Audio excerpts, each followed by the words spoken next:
Hi, welcome to Accent Your Beauty. We're so excited that you're here. This is a fun show about cosmetic surgery. After all, everyone wants to look young and beautiful for as long as we can. Not everybody was born beautiful, but most of us could be beautiful, or at least more beautiful, thanks to doctors like Dr. Mark Berkowitz, who's our host here. And we're so happy that you're here to tell us all the latest and greatest things in cosmetic surgery. And tell the audience a little bit about your practice, because you have two offices, correct? So I have two offices. So one in Sterling Heights, Michigan, and the other in West Bloomfield, and they have a different feel. The one in West Bloomfield, when you come into it, feels more like you're in somebody's living room in their home. I think we have some pictures that we can show. I think we do. Of your offices. And Yes. that'll make people, now what's that So right there? So this is the reception area in West Bloomfield. It is like a den or a family room. Right. So we make it very comfortable for our clients.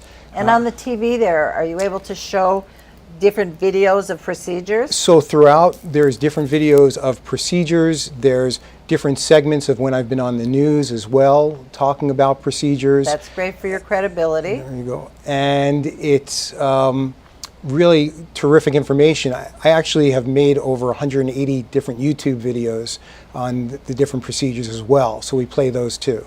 Oh, in the office? In the office. Well, that looks pretty comfortable. Now, what are we looking at So this here? is the area in the reception area. If you were sitting in it looking at the reception desk in Sterling Heights. That's right. It looked familiar to me. That's the office I've been to.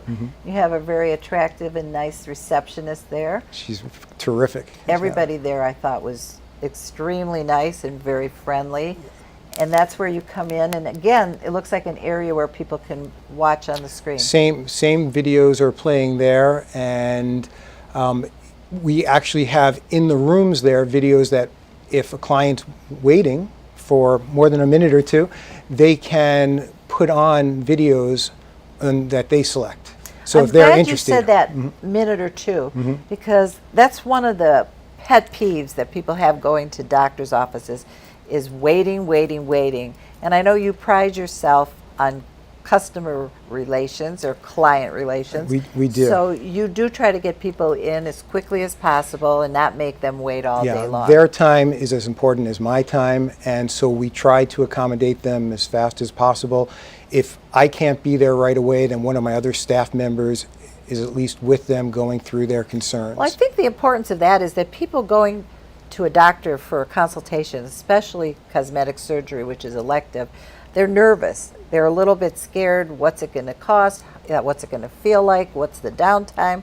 So you want them to not have to wait too long and have too much of that anticipation. Yeah. So we try to take away some of that anticipation as well. So the way my office works is that when you put in for an inquiry, one of my staff members, Maria, who you may have met in the past episode, so she actually will contact you on the phone first, and you'll know all the information, including financial information, before you even come in. Which is great. So there's no surprises. That's great. Now, is that a typical So this is a typical room? Examination room and a treatment room as well. And so the chairs are very comfortable. And I can tell you that as a patient as well, because I've laid down on the table too and had treatments. And what you're looking at is one of our typical rooms where we perform everything from facials to fillers to laser skin resurfacing. And it's very clean. I've been there and I can tell you, his offices are immaculately clean. And that's important too. When you go into a physician's office and there's boxes all around and the floor looks like it hasn't been washed in a while, it gives you a kind of a queasy feeling about the doctor and his abilities. Well, safety and sterility are very important. So we want to make sure that everybody has a procedure in the optimum atmosphere.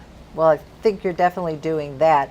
Do we have another picture of the office, interior or exterior, that we can put up? I think we have the exterior.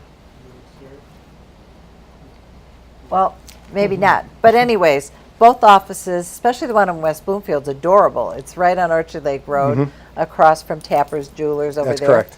And it's a quaint, cute little office. And obviously you do a lot of business with West Bloomfield, Birmingham, Bloomfield Hills women. We do, but I can tell you, honestly, we get people from all over the country who come to see us. Okay, that's a good question. Who is your typical client? Age, gender, ethnicity? So for the cosmetic world, as far as fillers and Botox and non-surgical procedures, it's around 85% women, 15% men.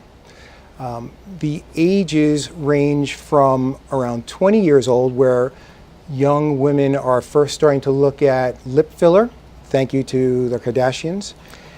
Okay, Go let's ahead. talk one thing about lips. I just have to stop you right there. This is not the Last Wives Club. It's not. Okay, but doesn't that hurt, needles in the lip? That's such a sensitive area.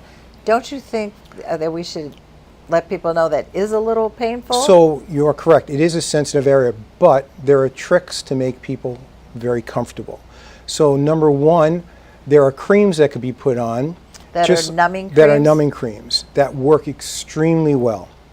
But if somebody wants to go even further, I can numb the area very much like a dentist does, where I place a block around the area.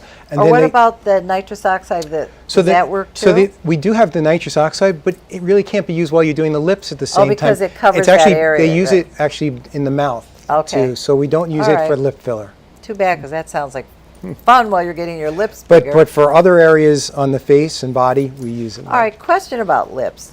How do you know, a client, not you, when too much is too much? Do you tell your clients, I'm not going above this amount? So not just for lips, but at many days I feel like a bartender, and I say that You have to to my make a clients. cocktail, right? And I just say, I'm you know cutting what? you off. I'm cutting you off. It's time. Yep. And so I'm very conservative, and with lips, I only do one vial, one syringe of filler at a time. And that's for upper and lower. For upper and lower, I'll split one syringe, Okay. let everything, all swelling go down, and then take a look again at reevaluate a it. month. And if we need to optimize things, we can always add more. So if someone came in and said, well, I want a whole vial on the top and a whole vial on the bottom, or a whole one on the bottom and half on the top, or whatever, will you do it, or do you wait to see how the first little bit looks? Well, you know what? Again, a red flag comes up if somebody's telling me exactly what they want, Then they've done it before and they want more. or they think they know and they really need the evaluation. And so to show them exactly, what they need. But what the client says is very important, so I take that into consideration for them. So there are people who come in that they have a very thin lip, that at times we will step back and say, yes, for you it does make sense to put more than one syringe in. People don't know what a syringe is, so a syringe of filler is 1/5 of a teaspoon of volume. That's interesting. I didn't know Yeah. that. So it doesn't sound like much. A fifth of a teaspoon sounds like this much. But when it's spread out inside your lips, You can get that could be a lot. And because of the fact that the lips have such a good blood supply, could be a lot of swelling right afterwards. And so that's why it's better to place one syringe, take a look, let the swelling go down.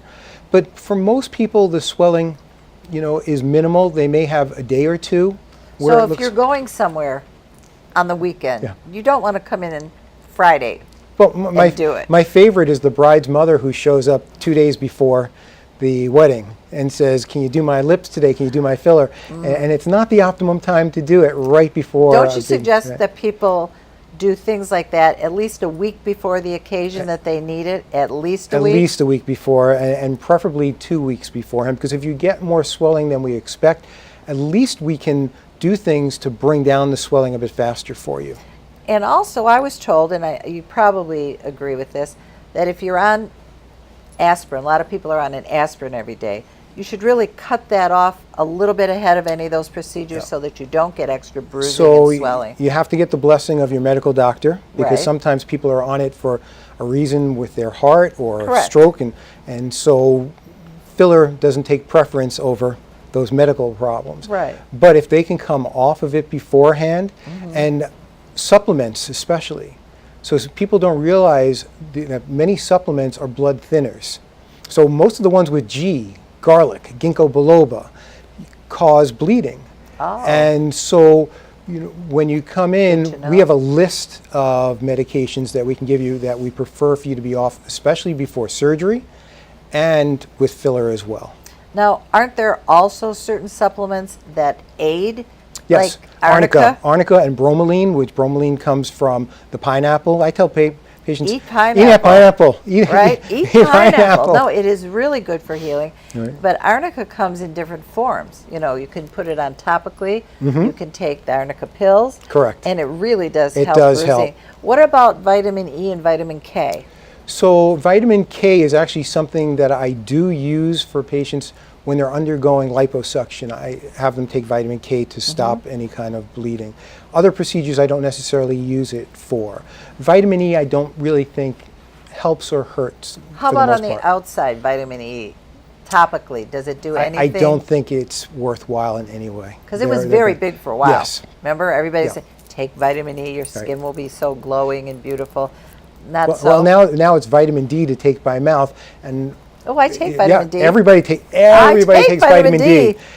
And I hope in a few years we don't find out that vitamin D necessarily didn't have all the studies backing it that it Well, should you know have. how everything changes. 1 minute, don't eat red meat, it's terrible. The next time I hear it, eat red meat, it's healthy for you. Those fats are great for your body. It helps you burn fat and Right. build muscle. But only grass-fed. So, right, and how do you know that unless you see the cow first?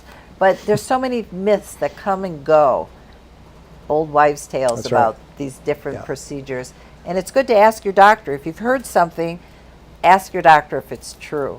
So when we get to fillers and things like that, we're going to talk a little bit about eyes today. We're going to talk about uppers, lowers, we're going to talk about brow lifts, all of which brightens and opens up the area from here up, which is also anti-aging, because one of the first signs of age are bags under the eyes, crow's feet next to the eyes, hanging, drooping eyelids, eyebrows that sag. You can fix all that, can't you? I can fix all that. I'm excited about talking about it because this is where my background started in oculoplastic surgery. And so today we'll take a look at the latest and greatest and how I can turn back time. The first thing that people see when they look at your face is your eyes. That's the first It's thing the they look window at. to your soul. It There's is. a perfect example.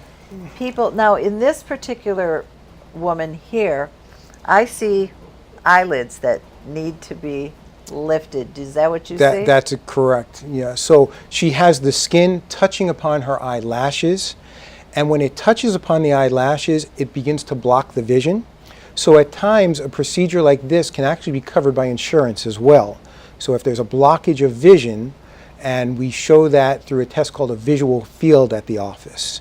So what a visual field is, it's a non-invasive test where patients will look at a light. When they see the light, they press a button. Click, click, click. I've had that. That's right. Then we lift up their eyelid, repeat the test. And see how much better they see when see how much they're better they lifted see. up. And Okay. so here she is afterwards, and Much you can better, see brighter, her eyes. more yeah, open, better shape to the eyes. better shape to the eyes as well. And how much post-surgery is that picture about? So this is about 1 month afterwards, the procedure. It's pretty quick. Yeah. I found that the upper eyelid surgery, which they do in the crease, correct? So in yeah, that natural crease. That's correct. So we use the eyelid crease. That's the natural line that's there. And that way, even the incision afterwards should be difficult to see. And it really heals beautifully. Just it becomes the same line as beforehand. And so when people will look at you, they won't know that you had even surgery. without makeup, Correct. even without makeup, it's barely visible. Mm-hmm. And once you cover it with a little eyeshadow or even a teeny bit of concealer, you can't see it at all. You just look bright and refreshed and younger. Now I do the procedure in a much different way than many other doctors. So most doctors use a scalpel blade. Right. So I put down the scalpel blade 25 years ago. Really? And I actually use a laser only for eyelid surgery. All right, tell me the difference in the incision when you use the scalpel and when you use the laser. It must make a different incision, So correct? the incision itself heals better with the laser. It also is more precise using the laser. But what makes the laser so important in this procedure is that it helps to stop bleeding at the same time. So in my hands, it's a faster procedure. So it also cauterizes at It the cauterizes same at time. the same time. Oh, dual action. I Right. like that already. Right. So that's a lot better. So it gives more benefit to the patient. It's a faster procedure because I don't have to stop bleeding Right, all correct. the time. And that same laser can be used to contour the fullness or the fatty tissue that's there. So the fullness to the eyelid is fat that we're all born with that comes forward. And you don't want to remove all the fatty tissue because then you have a sunken look to your eyes. Right. And that doesn't look very That's nice. the worst. You don't want that sunken look. So I think the key is obviously the right surgeon, somebody who knows your face, who's studied it, and knows exactly how much to take off. Because when you take too much off, I've seen a lot of bad plastic surgery, and you see an eye that's too wide because they've taken too much. You don't want a deer in the headlights look. That's the worst. That's what you don't want. So you have to be very careful yourself as you go along to make sure that you're taking off the proper amount for that particular person. So I actually measure 3 separate times before I remove the skin. So when we're in the waiting area before the procedure, the pre-op area, I do 1 measurement. When I bring them into the operating room, I actually do a pinch of the skin and do a 2nd measurement. And then before we make any incision, there's a 3rd measurement taken. Does it vary on how tired you are? Because sometimes a tired eye kind of looks a little droopier. Well, it can. You can get something called ptosis, where the Correct. lid droops, and that can be from somebody being tired, but it could just be, naturally that they're holding up their eyelid with their brow. And the brow is actually heavy, and as the brow falls throughout the day, their eyelid It falls keeps with coming it. down. This is all great. I'm loving it, and I hope everybody else is learning a lot. We're going to be right back and talk about the lower lid area. If you need a fingerprinting service, A1 Fingerprints is the place to go. A1 Fingerprints specializes in fingerprinting for teachers, students, law enforcement, and more. A1 makes the process so easy and simple you can be in and out in 10 minutes. A1 does walk-ins, so appointments aren't necessary. A1 Fingerprints, located in Southfield on Southfield Road. Go to a1fingerprints.com for more information. That's a1fingerprints.com. It's that easy. Advertising your business these days can be challenging. Traditional radio and TV ads are expensive and, frankly, a bit of a crapshoot. Not to mention, the audience for over-the-air material is shrinking as more and more of us demand to see and hear what we want, when we want. Advertising on new radio media is a solution. With our live streaming programs that are also available on demand, your message is always ready when your customers are ready to watch and listen, all for a fraction of what you'd likely have been paying for other ads. NewRadioMedia.com. Call Buzz Van Houten at 248-939-9999 for more information. At Murray's Part City, we're known for offering customer service you won't get in any chain store or online. But don't take it from me, just listen to what our customers have to say. The employees at Murray's are knowledgeable, courteous. They make you feel like you're at home.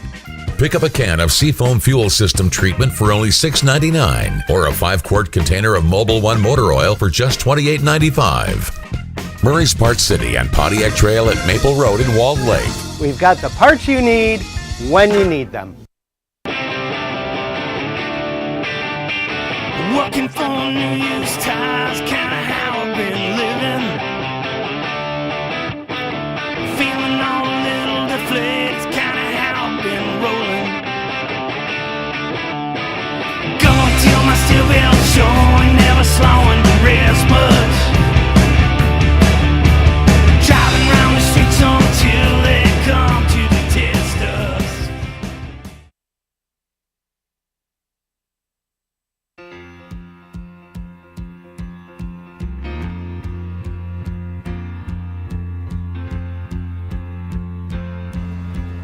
Welcome back. I hope you're having fun learning about how to look younger and more beautiful, which is what we're here to help you do, at least to get enough information to make an educated decision of whether or not cosmetic surgery is for you. And for most of us, it's a godsend. I mean, you want to look good for your age, you're going to need a little help. Mother Nature and Father Time, not always on your side. So we're going to go back to talking about eyelid surgery because that's really essential. Eyes are the window to the soul, but they're also a window to how old you are. You can tell a lot by a person's eyes. And uppers, we know how we can fix that with that laser cut above, tightening and brightening and opening.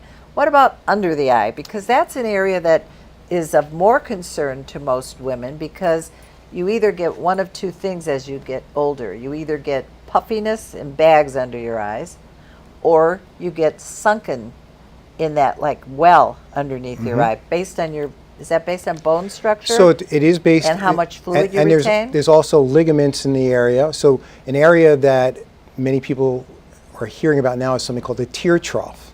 So the tear trough is called that because it was originally described as your tears would flow down that little valleyway. And so that comes about from a ligament that is underneath the eyelid, and basically by the fatty tissue in the cheek pulling down, it makes that ligament pull as well, creating this valley.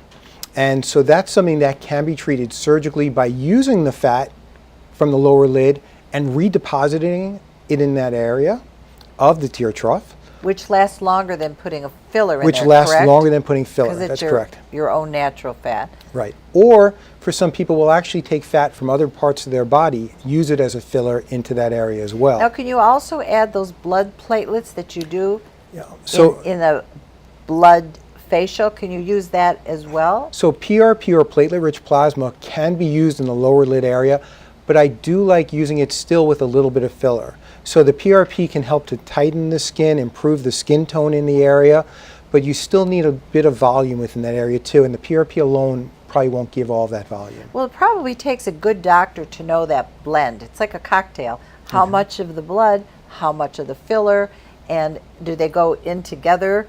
Do you mix them and do they go in through the same needle or so- two separate needles? No, actually it's separate. So I'll place the filler first, and then I'll place the PRP or platelet-rich plasma second, and use that really, for most people, I use it throughout the face.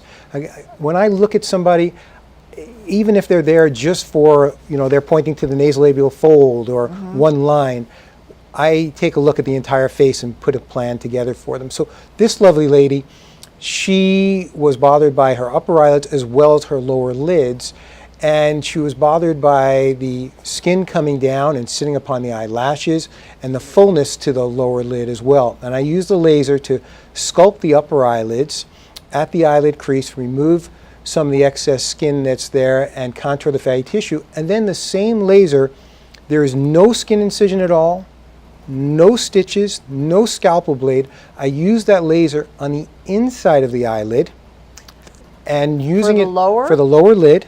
Now, I'm interested that you said that because the way it used to be done was they would make a small incision along the lash line. And that would be how they would raise that lower lid. And They there are don't do that from the no, outside well, anymore? there's they and there's me. Okay, so you don't do that, right? So on occasion, on a rare occasion, I will, but I find with my hands and the laser that I use, I get great results by using the laser on the inside without having to make any skin incision at all. The beauty of not making that skin incision is that on some people, that skin incision, number one, there's nowhere to hide it like on the upper eyelid. The upper eyelid, that skin incision is hidden at the crease. The crease, right. The lower lid, there's no place to hide it. So that line can show through.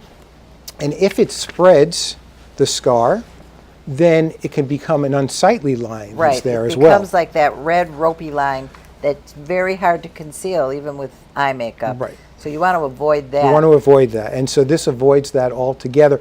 And you may have seen pictures of, there are some stars who are well known who had surgery that way that actually disappeared for a while, and that's because it took surgeons like myself to actually remove skin from behind their ear to put it into their eyelid to lift the eyelid back up, and that's something you want to avoid.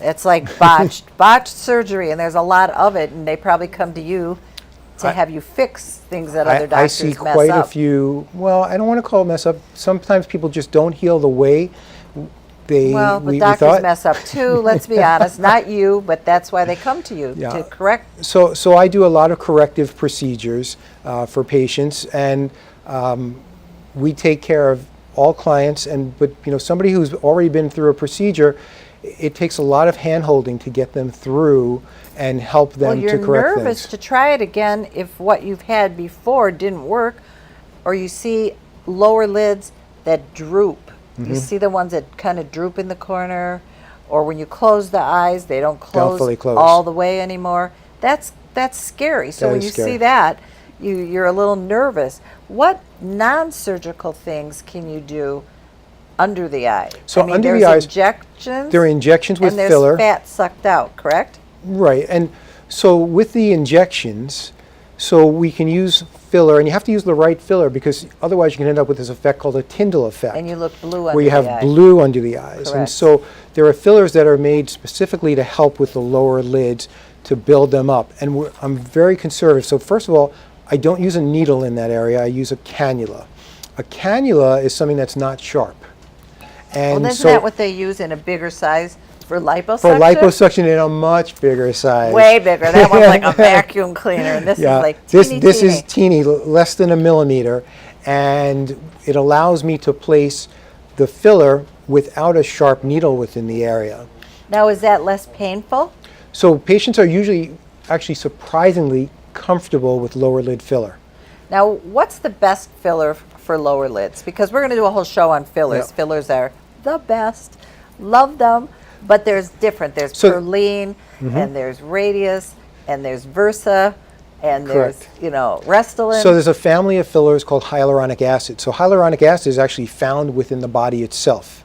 And so you have it in your joints as well. And so from that hyaluronic acid, there's a few different fillers. So people may have heard of Juvederm or Voluma. course.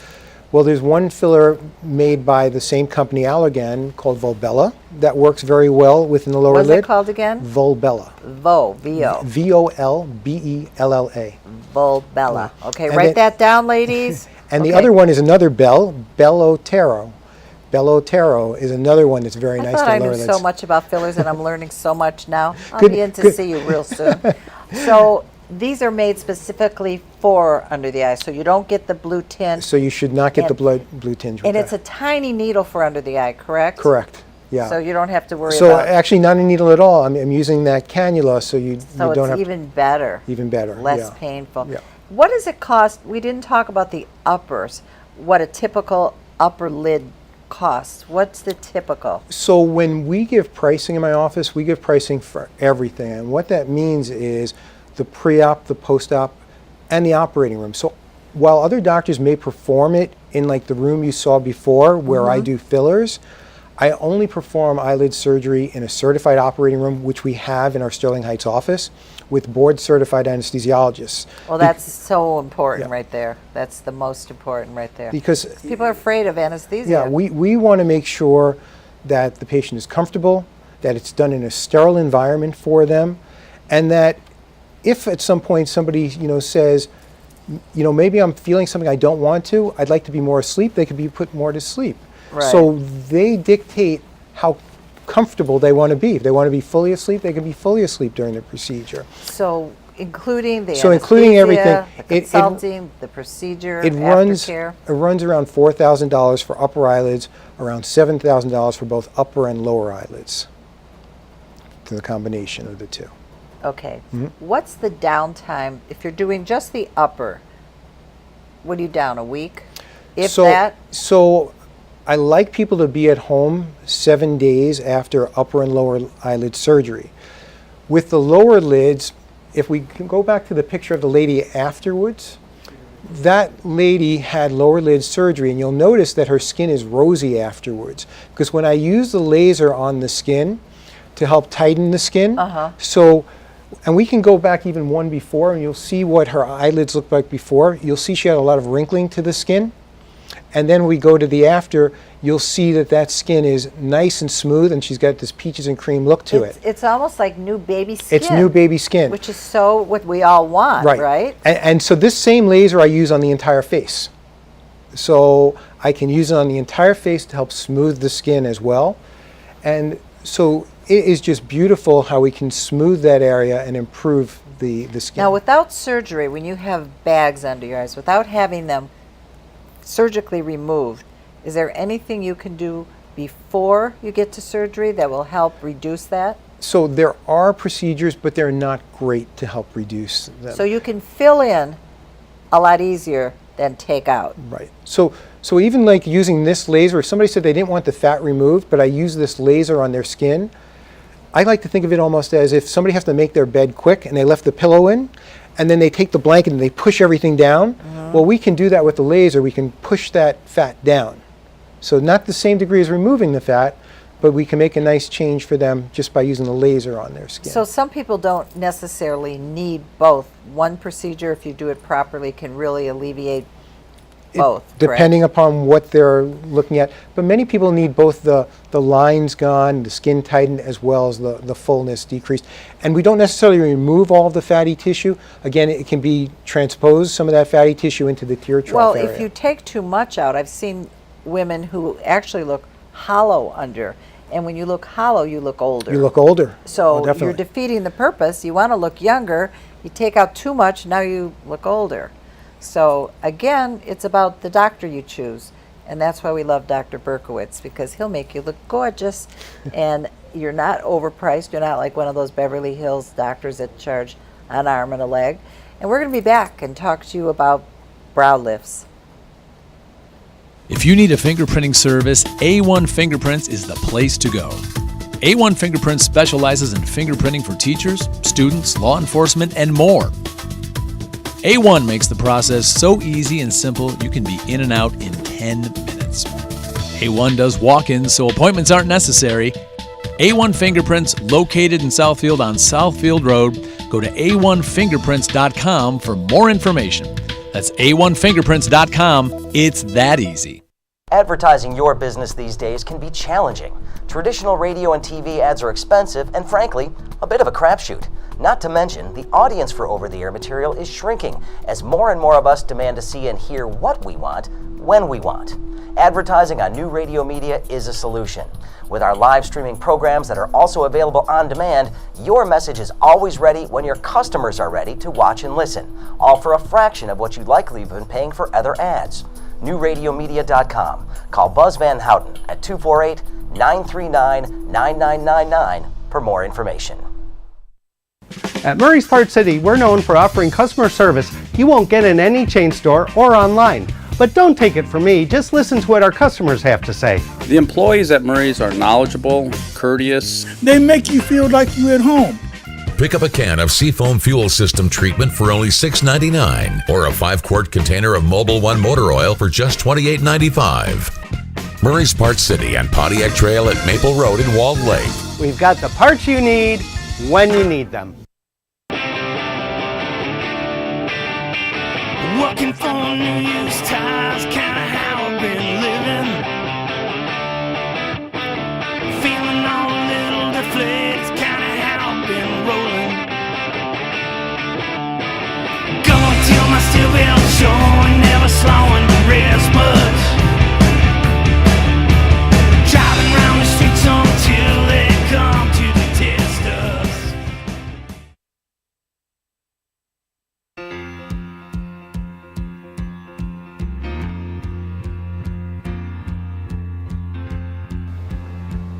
We have a little added surprise for you. Before we get started talking about brow lifts, we actually have a video. And I must say ahead of time, if you're a little squeamish, you might not be comfortable watching this, but we're going to show you some eyelid surgery. And Dr. Berkowitz will explain to you what he's doing as we go along. So if you're squeamish, you might want to look away. But if you're like me and you're curious, you're going to enjoy watching this. So what you're looking at is, this is the laser in my hand, and I'm using the laser to make the incision. And the red mark that's there is actually an aiming beam. And so it helps me to be precise. And you can see I'm coming around and it's stopping the bleeding at the same time. And so this is upper eyelid surgery. The patient has no discomfort during this. The area is already frozen, and there's actually underneath the eyelid a shield to protect the eye throughout. So there's no chance of harming the eye during the procedure. So you don't really even touch the eye. No, not at all. And so I'm removing that excess skin now using the laser. And you can see how dry the area is. So there's no bleeding. And that strip that you're removing is the excess. So that's excess skin, and it's also a little bit of the muscle as well.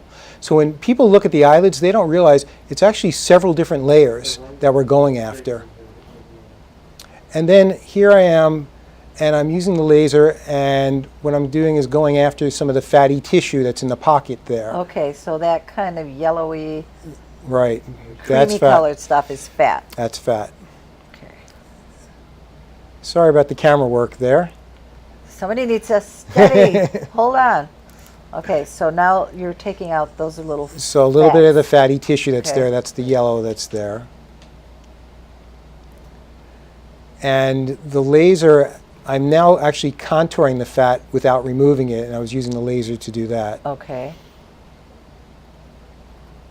And somebody's actually assisting you holding that lid. So holding the lid Open for you. down, and that actually, what that does is, number one, keeps that shield in That's more place. fat right there? That's more fat. Okay. And the other thing it does is, before I said the eyelid's many different layers, one layer is called a levator. It's thinner than a one-ply tissue.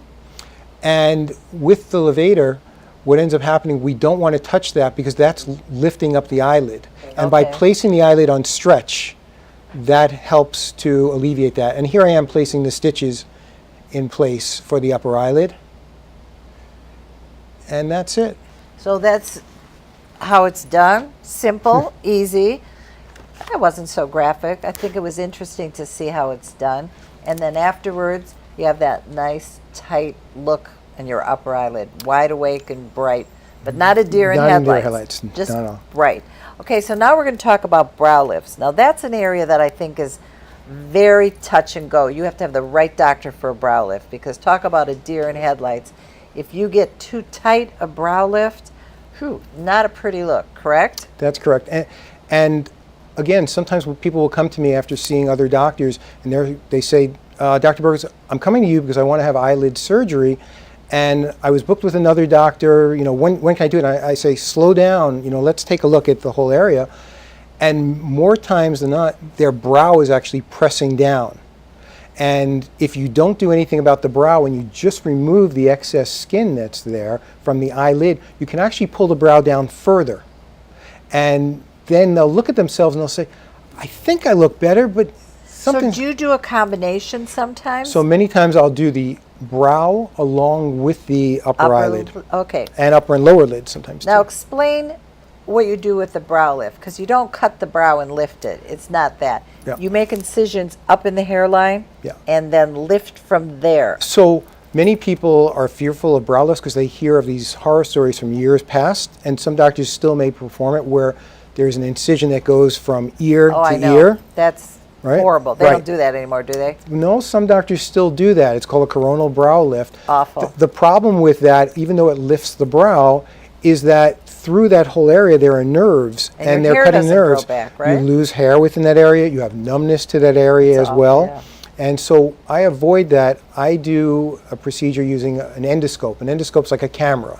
So many people may know an endoscope from gallbladder surgery, from surgery on the stomach itself. And they use endoscopic surgery for mid-face lifts They as do, well. and So I that's know correct. it's a very helpful little tool to It is. have. It is. And so what that allows me to do is to make 4 tiny incisions. So there's 1, 2 over each ear, and then 2 in the hairline. And then using the endoscope, I find the muscles that are pulling the brow down, and I relax them. Actually, even before that, I will place Botox for patients. And the reason I do that first, before the procedure, is I want those muscles not to be pulling as hard after the procedure. That's very smart. Not every doctor does that, do Right. they? Not every doctor does that, and I do that with many procedures, even facelifts as well. I like that. Because I want to make it that those muscles are a bit weaker after the procedure, because I don't want them pulling so hard afterwards. So then when I'm in the operating room and I relax those muscles, I then lift up the entire area, and through the tiny incisions in the area here, I actually place like a tack, if you will. You can almost think of it as a carpet tack. And I lift the brow to where I want, and I tack it in place. The tack, it dissolves all on its own. It takes a few months to dissolve, but once it's dissolved, you don't have to worry about the brow Now, is there falling back down. bruising with the brow lift? Where would you bruise? So with any procedure where you make an incision, there's possibility of bruising. Would that be where the incisions are? Well, you can, but due to gravity, it's more likely you can end up with swelling in the lower lid area. So you look kind of like you have a black eye? Yeah, but we usually don't get much swelling with it. Again, I use some cauterization as well, and at times I can use the laser too, and I usually don't get much swelling. Also, the type of anesthesia that I use, so when I inject that area, and again, you're asleep during that, you're not feeling that, that type of anesthesia is the same type of anesthesia that I use when I'm doing liposuction. So basically, it kind of balloons up the area, so it helps to stop bleeding within the area at the same time. Is that like what they do when they're suturing a cut and they inject it so it puffs up a little bit while you're doing it? That can help with that too, yes. That's great to know. See, now you demystify it. It's not as horrible sounding as people think. Is a brow lift painful? Is there pain involved with that? Again, I only perform it in the operating room with a board-certified anesthesiologist, so you're made comfortable during the procedure. Afterwards. The type of procedure that I do with that anesthesia will last hours after, too, So for the comfort. first 24 hours, you're pretty comfortable. Yeah, most of my patients don't need anything more than Tylenol, with even facelifts when I perform it. I can attest to that. Yes. So it's rare that you need anything more than that. All right, because I think brow lifts are something that people look at as an option to a full facelift. When they just want to brighten their appearance, they look at a brow lift, at least for the upper face. So this lady, if we go back to before, and then we'll show her after again. So if we didn't do anything about her brow, and we just removed the excess skin for her, her brow would have fallen further. And then let's go to the after. And so here she's having upper eyelid surgery as well as the brow lift for her. And again, we're not trying to raise that brow an inch. You don't want to look surprised every time it's someone more to looks at you. stabilize it than anything else. And you can. It also helps with the crow's feet area as well by lifting that brow. Now, does it help under the eye at all when you lift? So it helps with the crow's feet. The lower lid area probably won't change those lines. And this lady, I can see some rosiness to her skin afterwards. So that tells me that I also resurfaced her lower lids, and that's what helped with her lower lids. And I used that laser on her skin. What's the cost on a brow lift? So a brow lift alone runs around $5,000, but when it's combined with eyelid surgery, I believe the price drops to around $3,500. Really? Mm-hmm. Wow, that's affordable for most people. Now, is there ever any kind of medical condition where insurance will cover that? So it's interesting. So if your vision is blocked, again, you can have a visual field test just like with eyelid surgery. And if it's found that it's blocked for you, insurance may cover it for you. They look at other parameters too, both for eyelid surgery as well as the brow. The whole thing is they don't pay for the cosmetic procedures. So the procedure to hide the incisions, Right.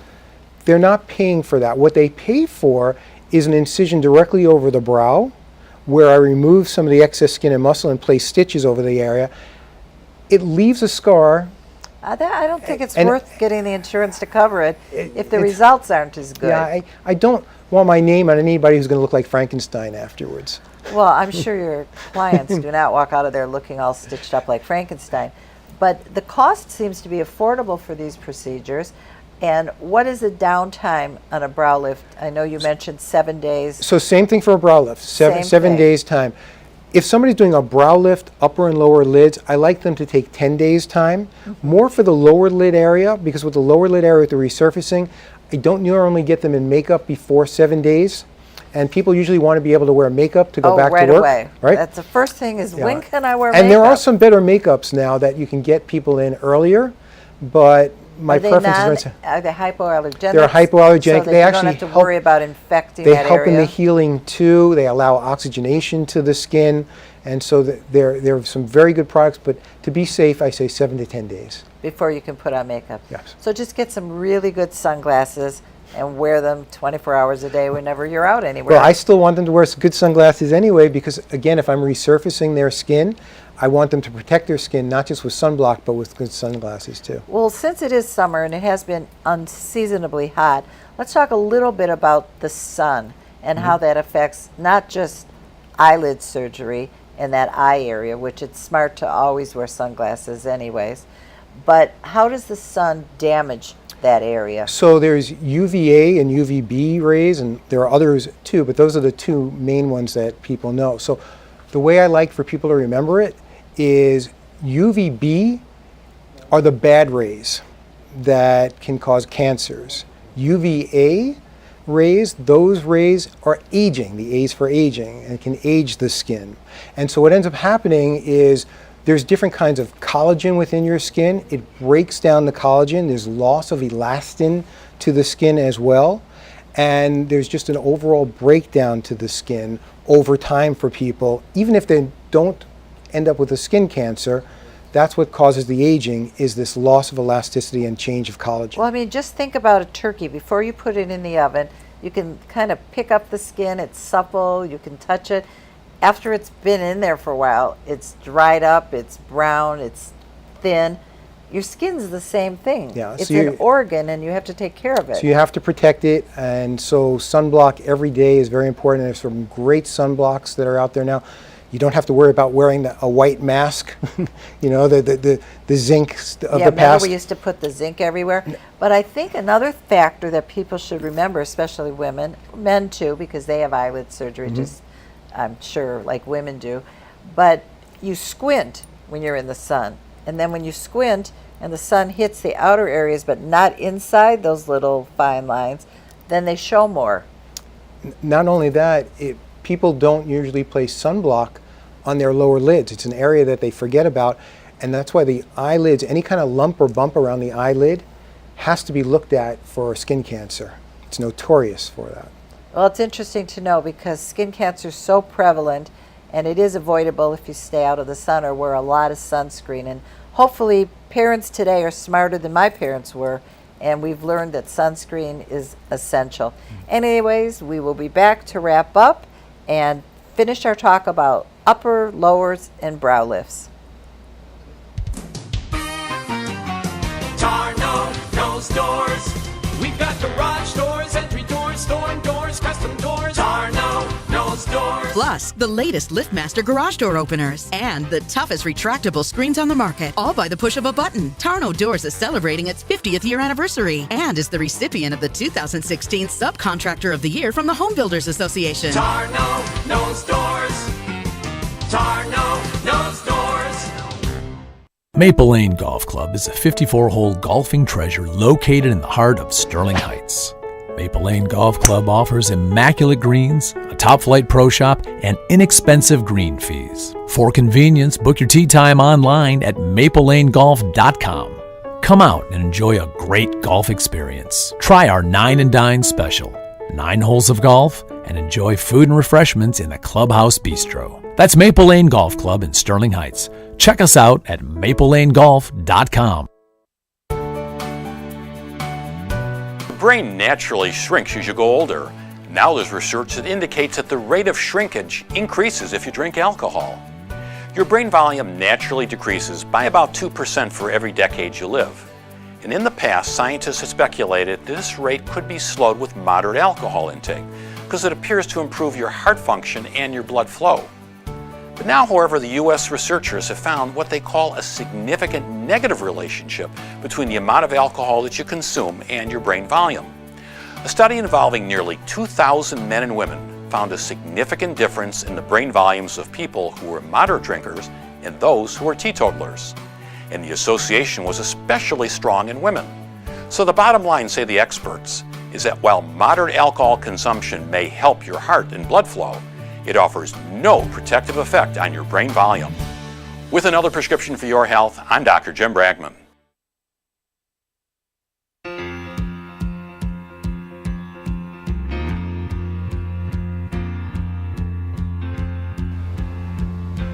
Well, now that we know what some of your alternatives are, and your anti-aging tricks to looking bright and refreshed, we're going to talk a little bit more about some of the options that you have that are non-surgical for people that are either afraid to go under anesthesia, don't have the money for surgery. Tell me some more things you can do that are non-surgical. So radio frequency has been around for a while, and what radio frequency is, you can think of it as the same radio waves you listen to. When placed in the proper technology, creates heat. And what that heat does is actually builds collagen for Like you. Thermage, for example. Like Thermage. So we offer 3 different types of radio frequency. One is called Thermage, which has been around for over a decade now. One is called Exelis, and the other is called Venus Viva. And they all work a little bit differently. The beauty of a treatment like Thermage is Thermage can be used one time to help tighten the lower lid area, can be used on the upper eyelid area, can be used to lift the brow as well. It's not the same as surgery. So it's more for a younger person to make those changes.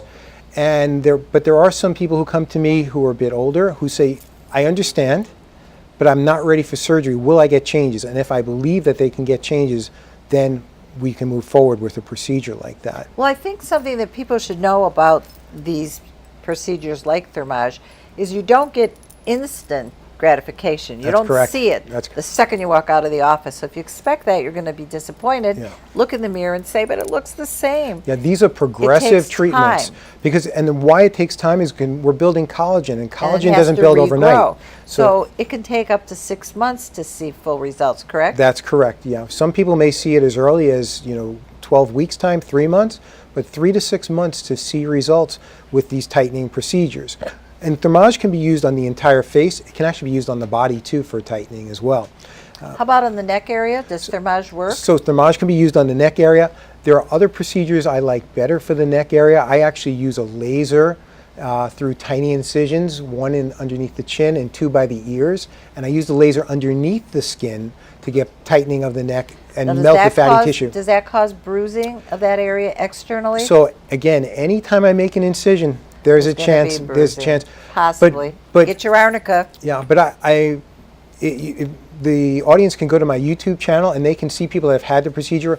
I have a volleyball coach who went back to coaching the next day, and so I don't recommend that. So what's the typical downtime for that procedure with So- a little incision here and here? Now, are those dissolvable, or there's no stitches There's at no all? stitches at all. Even better. And that's 2 to 3 days time that I tell people I want them at home. A procedure like Thermage, when we're doing that, there's no downtime. They may have redness for an hour or 2 afterwards. The treatment Venus Viva is also a way to tighten, but compared to Thermage, I do multiple treatments with that, but that also has the benefit of that it improves the skin tone and the color of the skin at And the the same time. texture as well? So that's the That's a beauty of winner. a procedure like Venus Viva. What's the cost for Thermage and the procedures like that? So Thermage for a single treatment runs as low as $1,000 and up to around $2,500, depending upon the area that we're doing. Do you often have to repeat that? So Thermage is a treatment that many people will do once and see results. Some people will do it a second time around 6 to 12 weeks later, and that just enhances the results. So that's like maintenance. Correct. A procedure like Venus Viva or Exelis will usually do around 3 to 5 treatments depending on what we're doing, usually a month apart, and then people would come in maybe once every 6 months to a year to maintain those findings. And the one where you make the injection here and behind the ears, what's the price on that one? That sounds like it might cost a little more. So that runs around $4,500, and then I can combine it with other things. So I can combine it with a special laser underneath the skin, besides the laser that melts the fat, but one that tightens the skin. And I can also combine it with a stitch that's like a trampoline stitch that goes back and forth and underneath the chin and along the jawline to define the jawline for them. And so that starts at $4,500. And what's the downtime on that? So I tell people that I want them at home a week with a procedure like that, but for most people, they're feeling 3-4 great in days. 2 or 3 days time. They're ready to go. Yeah. I mean, if you do have any tenderness, you can always wear a scarf, right? Or camouflage it any way that you want to still go out. Yeah, 99% of the times it's easily camouflaged. There's very little swelling. Because staying in for 7 days for some of us is a little hard. It's hard. And besides, there's nothing to be ashamed of. I tell girls, I see them with the big sunglasses on, with the big scarves after a facelift, and I always go, you go for it, honey, because there's no shame in it anymore, is there? It's funny, we laugh when people come in of happiness on the hats that people pick. People pick some beautiful hats to hide out underneath. You know what? You don't have to hide out anymore. You should be proud of it. It just shows that you value yourself, you love yourself, and you want to be the best you could be. You want to look the best and feel the best. And I always say, when you look great, you feel great. Don't you agree? It is true. You can see, again, when people come in before a procedure, and then you see how their face changes, not just from what I've done, but the smiles that come about. And the best part, the compliments. When people come up to you and say, I don't know what you did. Did you change your hair? Did you lose weight? But you look fabulous. Isn't that the best But that's it. reward? And again, I love hearing that. I don't know what you've done. Because if they've known that, then there's something it defeats the purpose. That's right. If they say, you had a facelift, that's bad. But if they say, what did you do? Did you cut your hair? Did you lose weight? Is it a new diet? The best. I know. That's the best. And if you pick the right doctor, like Dr. Berkowitz, you will come out looking refreshed, and hopefully no one will know what you did unless you choose to tell them. And there's no shame in your game if you look 10 years younger. So we'll be back with more tips, more education, and more exciting stories about facelift and other procedures, success stories. Thank you, Dr. Berkowitz. Thank you, Jackie.